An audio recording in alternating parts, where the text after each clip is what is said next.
أعوذ بالله من الشيطان الرجيم. بسم الله الرحمن الرحيم. الحمد لله رب العالمين، والصلاة والسلام على أشرف الأنبياء والمرسلين سيدنا وحبيبنا وطبيب نفوسنا وشفيع ذنوبنا أبي القاسم محمد. اللهم صل على محمد صلوات الله وسلامه عليه وعلى أهل بيته الطيبين الطاهرين الذين أذهب الله عنهم الرجس وطهرهم تطهيرا. اللهم صل على محمد. Respected brothers, assalamu alaikum wa rahmatullahi wa barakatuh. Today we want to remind ourselves about what is our obligation just before Shahr Ramadan. So if we can call this discussion just before Shahr Ramadan. Alhamdulillah, Allah subhanahu wa ta'ala has given us another opportunity to be alive. Here we are in the holy month of Sha'ban. We call it holy because it's connected with the Holy Prophet. And the Holy Prophet says, Sha'ban is my month. Who is there amongst you who can help me to observe fasting, praying a lot, mustahabbat, recitation of the Holy Quran, and of course do different types of dua. So from today until the beginning of Shahr Ramadan, we have like maybe 9 days, 8 to 9 days. So there are things which are obligations which we need to remind one another. Number one is fasting. If we miss some fastings last Ramadan, then we need to observe them now. I'm sure you have heard this saying which says, you cannot observe mustahabbat if you have wajibat. If you have wajibat which you miss, obligatory fastings, then you need to observe them so there will be no any mustahabbat. Let us clear this particular, if we can say, misunderstanding. According to our scholars, they say if I miss some days last year's Ramadan, let's say the number was 7 days. So now, from now till Shahr Ramadan to begin, we have like 8 to 9 days. So if I say I'm going to fast mustahabbat, which are recommended fasting, Mondays, Thursdays, or any other days, if I am going to observe those mustahabbat recommended fasting, then I will miss my wajib, which is to pay back the days which I missed last Ramadan. So in this regard, they say you are not supposed to fast mustahabbat if you had your wajibat fasting. Pay the wajib before you do that which is mustahabbat. And there is a narration from Imam Amirul Mu'mineen Ali bin Abi Talib which says the meaning, general meaning of it, it says, do not destroy the wajib because of doing that which is mustahab. So it is a principle which is taken, and that's why our scholars, on the basis of that, they say there is no mustahabbat fasting if you have the wajibat which you need to observe. So that's number one. So now it's upon us as individuals, when we look at the number, let's say I have 1 week I missed fasting last Shahr Ramadan, the fasting now, because we have short period of a time before now in Shahr Ramadan. This is what in Usulul Fiqh, Islamic jurisprudence, they say wajib or wujub, obligations are of many types. We have, for example, that obligation which is known as individual obligation. Wajib aini. You have to do, you have to do, you have to do, each one of us has to do, that is wajib. For example, praying, salah. Nobody can pray on our behalf. Salatul wajib, wajib dhuhr, asr, maghrib and isha. So we have to observe that. And then there is wajib kifahi. For example, burying a dead person. Not every Muslim has to attend janazah. If few of us can attend, then there is no need for others to attend. This is known as wajib kifahi. someone comes here and they say Assalamu alaikum, it's not wajib upon each and every one of us to say Wa alaikum assalam. It's good. However, if one of us reply the salam, it's enough. There's another wajib which is known as wajib muwassa. This wajib, you have plenty of time to do it. Let's say from Shahr Ramadan, which is coming, if I'm going to miss fasting, let's say 2-3 days, until next year, Shahr Ramadan, I have plenty of time.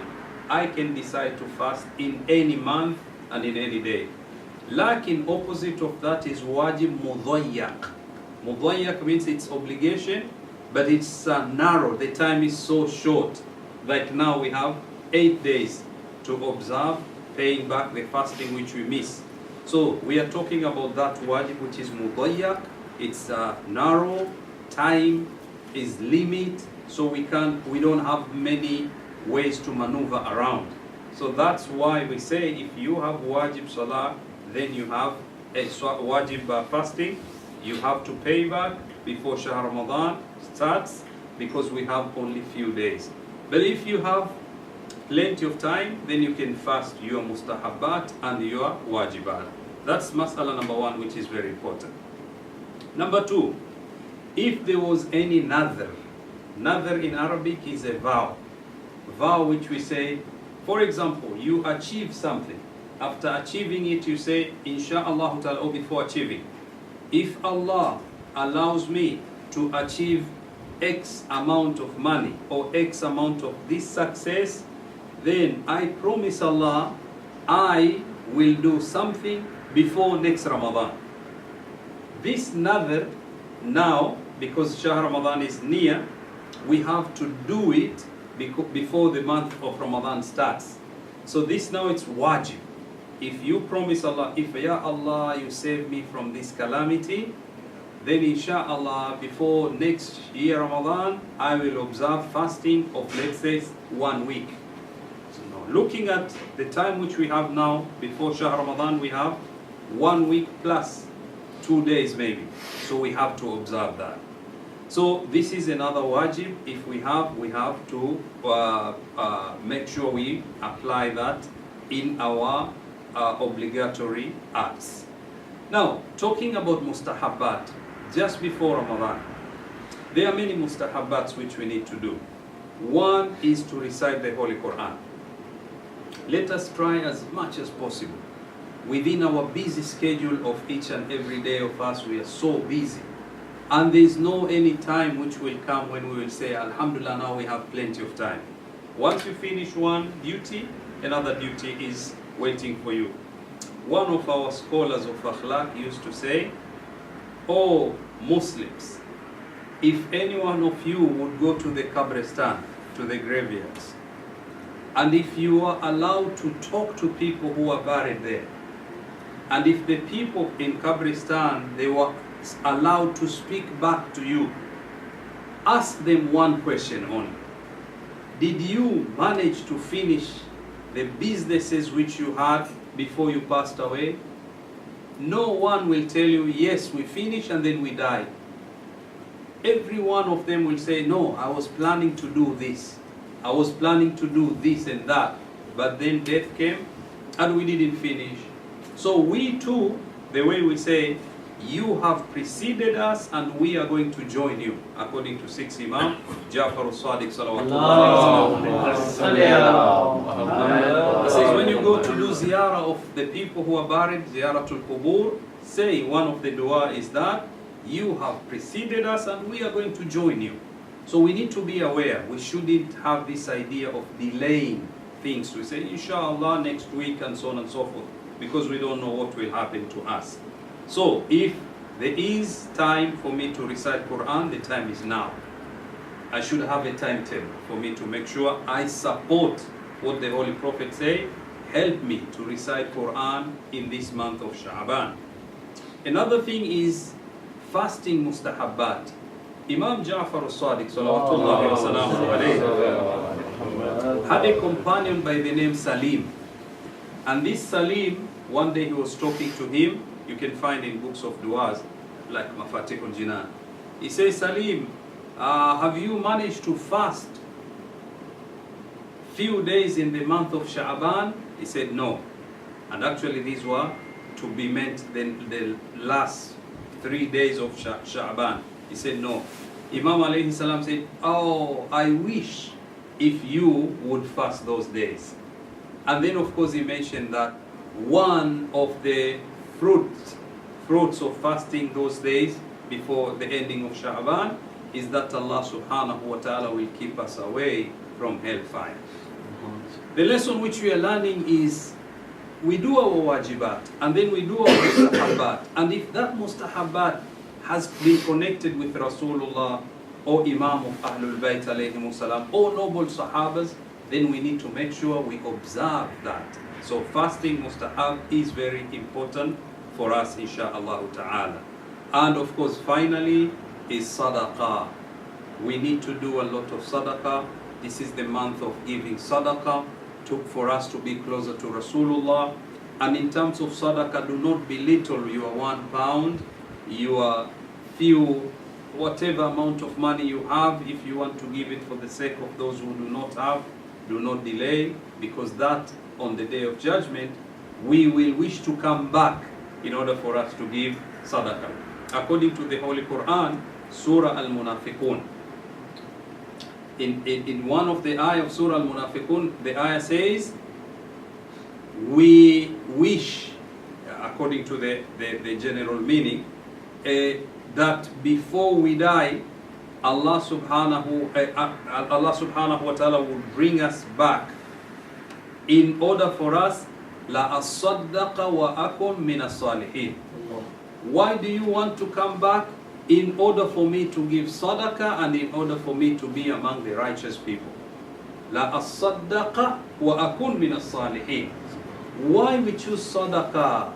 That if we are going to be returned in this world, we'll give sadaqah. Because when you give sadaqah, sadaqah protects you from many, many calamities. According to one narration, it says someone passed away, or he was going to pass away.